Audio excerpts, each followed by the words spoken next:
So I poured this little segment here. And quite honestly, it didn't come out the best, but that's okay. Caulk and paint for what a carpenter ain't, and mortar mix for the concrete guy that I'm probably not. I'm going to frame up my cripple wall today, get this thing wrapped up, and by the end of this, we'll have the back side of this house on a brand new footing with brand new cripple framing, anchored down, not necessarily because I don't have the nuts for it, they don't sell them here, almost anchored down to a brand new footing all the way around. That's pretty cool. At that point, nothing's moving. So with that, welcome back. Let's grab out some tools, get to it, frame this up, and then I'm gonna show you guys my new toy that I bought. If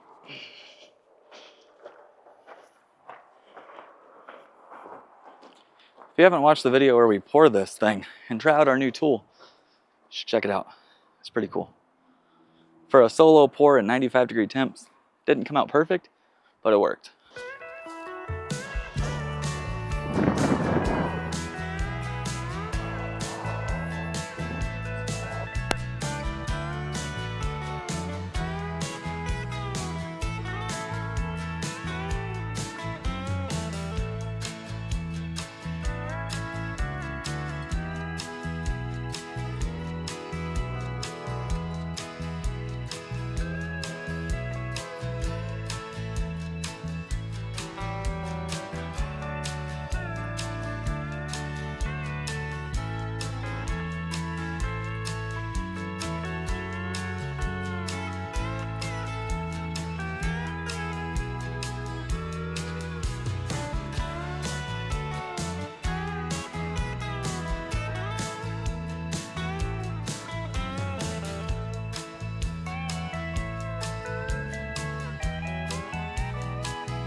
I'm sure you can kind of get the idea of what we're going for now.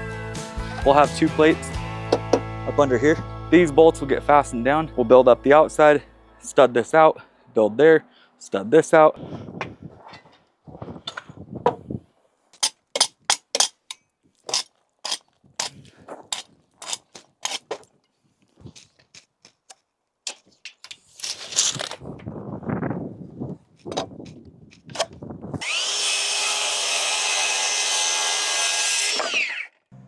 If you're drilling anchor bolts, like I've got here, these anchor bolts are meant to hold the plate down. They're 5/8 of an inch thick, the bolts are. And per California, we got 2 3/8. You could only drill these out an 1/8 inch over what the actual bolt diameter is. So here we have 5/8, that means we can go to 3/4. In California, they'll make us pull a handful of these plate washers in the nut to make sure that the hole we have underneath is the correct size.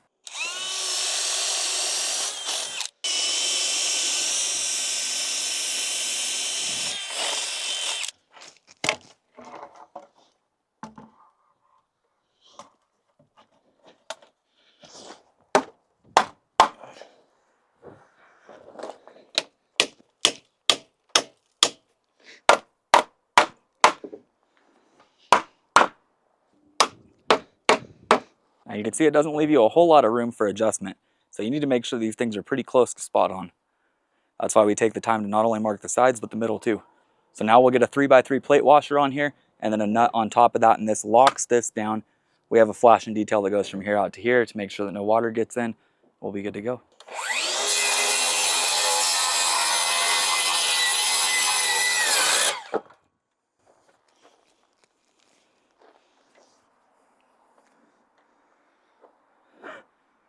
Ow.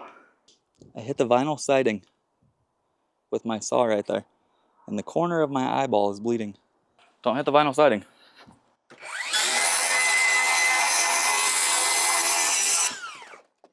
Now I can see my plate underneath here.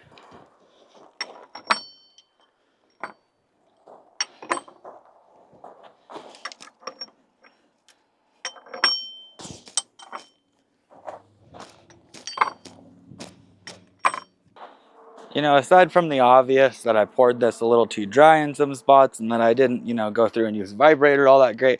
I had to patch a few areas. This looks amazing. When I think about this house, I don't think about a stem wall with a nice pressure treated on top, bolted down correctly, built properly. Like, this doesn't remind me of this house for obvious reasons. So I think what I'm gonna do, I gotta go through and cut all of these loose nails. Need to make sure I don't hit any electrical. Maybe I pull them. Nah, I don't want to do that. My plan is I'm going to get my plating ran. I need to pull my 16 on center layout and my top plate up here. The first one doesn't matter, but the second one down, which should technically be my first top plate. Anyways, in wall framing, you have your bottom plate, your studs. The first plate that you have up here, that needs to break on 16 center layouts. So if we go over, say, 72 inches, we need to split right there so that I have a stud supporting it, split on the middle. I have some electrical under here that is just ridiculous from the previous owners. I need to get all this stuff up out of the way, but my plan is I'm going to get all of this situated and then work on all of the rest of the mess that I've got going on here.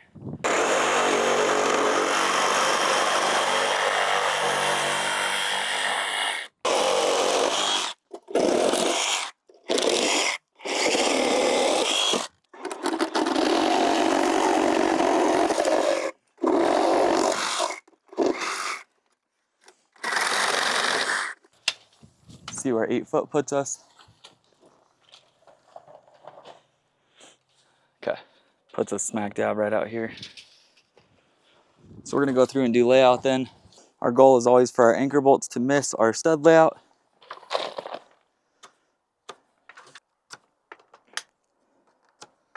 Which is exactly what we've done here. Normally we'd put on what we call a sill gasket, but I have a different approach for this one that we'll take care of a little bit later on.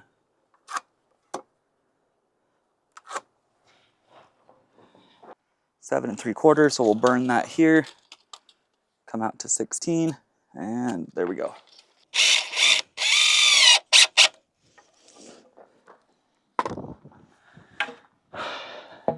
This is going to be interesting. I need to somehow hold this up.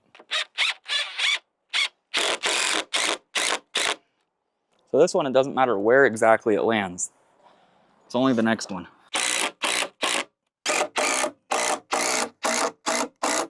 I want to tell you guys that every day that we work here, all the progress that we make, it's really cool seeing this house come to life. I've worked on a lot of really cool stuff, and I've built some really incredible buildings. We've done massive projects, but there's just something about this. I don't know what it is. I like it. It's fun. It's entertaining. It's different. We're going to go 71 and 3/4 minus. I just really hope you guys are enjoying this as much as I am.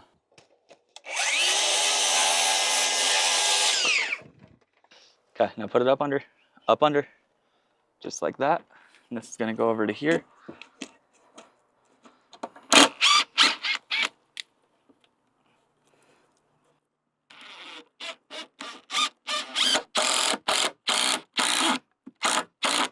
Pin it up there nice and good.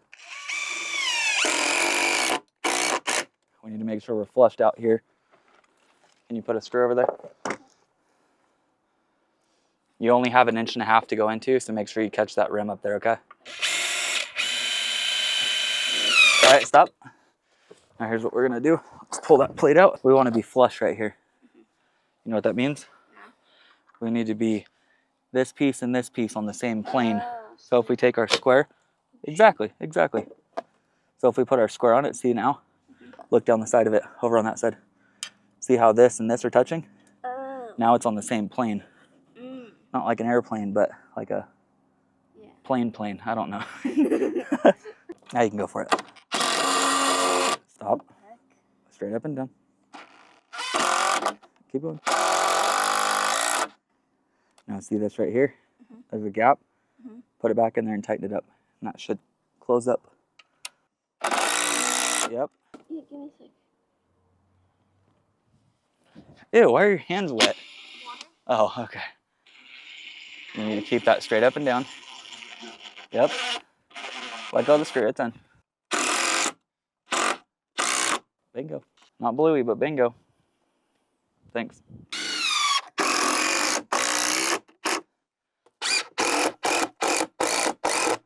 So now we've got this plate coming this way. We're gonna do this plate going this way.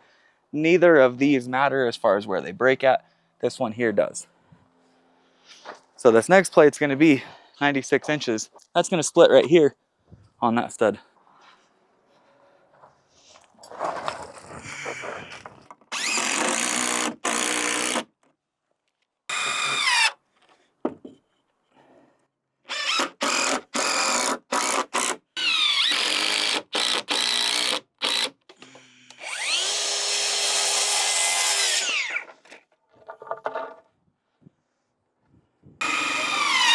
Could you hold up this side?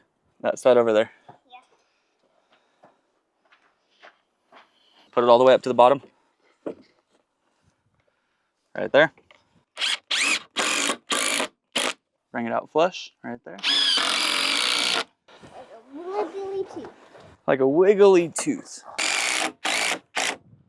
All right, thank you.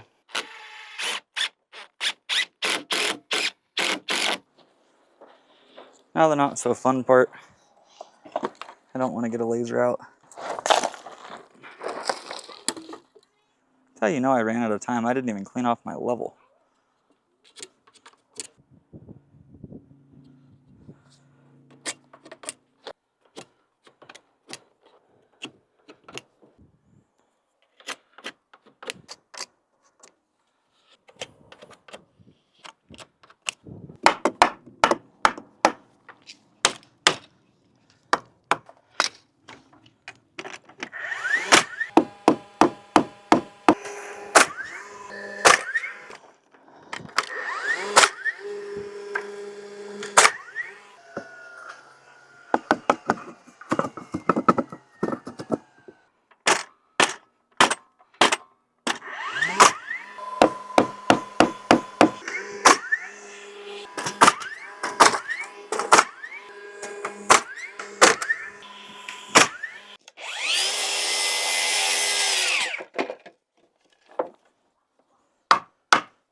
Jingle all the way. It is to ride. Hey!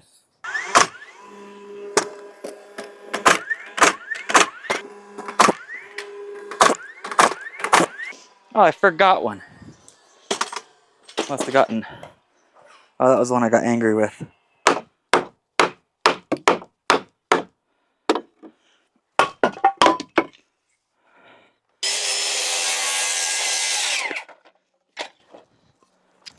Like a glove.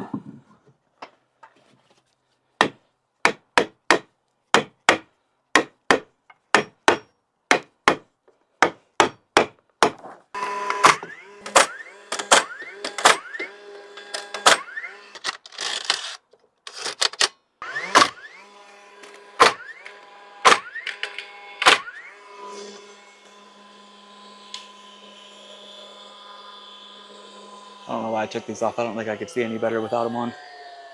Man, not too bad.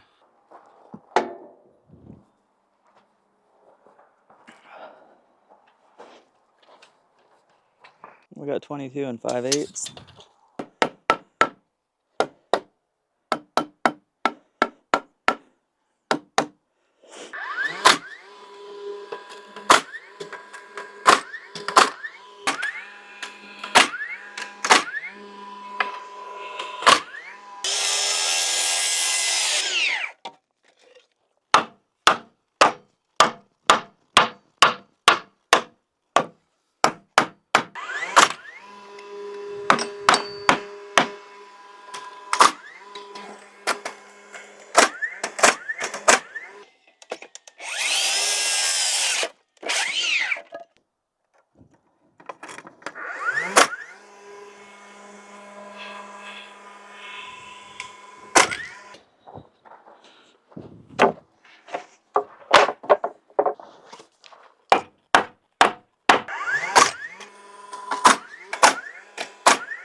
A lot of you guys have asked me why I don't cut with a miter saw. Why don't we bust that out and just make a bunch of repetitive cuts on that? Coming from a framing background, miter saws aren't really used. We're more into cut it on the spot with a circ saw and get it done. 22 and 5/8. 22 and 5/8.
I hope that if our plan didn't make sense in the beginning, it makes sense now. By adding this wall in here, this supports the outside of the building. It can no longer settle. The reason it settled before was because we were on 4 tiny little posts out here, and the ground around it slowly eroded. Moisture in the ground, movement in the earth, whatever it may be, those 4 little posts slowly made their way down. Could have been a compaction issue, it could have been a million different things. Now we've got this wall framed up through here. We've got anchor bolts going down into the concrete. We know that we are good all the way through here, and now I just need to wrap up this little backside. I'm happy with it. I'm content. This is exactly what I was picturing from the get-go. And I hope that if it didn't make sense to you before, it makes sense to you now. This isn't complete, obviously. There's more to it. We have to fasten down these nuts. We have to do sheathing across here once we sheath the outside of the building. This will all get wrapped. I'll have a metal flashing detail along with some liquid flashing. We're going to make sure that nothing gets in this building. It's going to take quite a bit of work, but with a little bit of liquid flashing, this building is going to be good. It's getting a little bit later. Kids want to head to the pool. Don't blame them. It's warm out. So what we're going to do is wrap up this backside over here. We have just a return going back over to the corner of the building there. Let's get that situated. We'll cut all those, throw them all in, and I think we've made some really good progress here. The last few episodes that we've done, we've added a lot of structural integrity to the building. But I hope all this made sense to you and that you were able to follow along. I personally like to double up any of my end studs, so the end of a wall should never be a single stud, it should always be a double. And while this might look complete, we still have a ways to go. We have this step right here in the foundation. This comes across, drops down 8 inches. Think of backing. Think of drywall backing, sheathing backing, siding backing. This is our bottom piece. This is where it'll nail into. We need something here. So what I'll do is I'll go ahead and put a full height stud from here to here. But before I do that, I need to liquid flash here or put some sort of flashing up. That way we don't have concrete in contact with regular Doug fir, and we'll be good.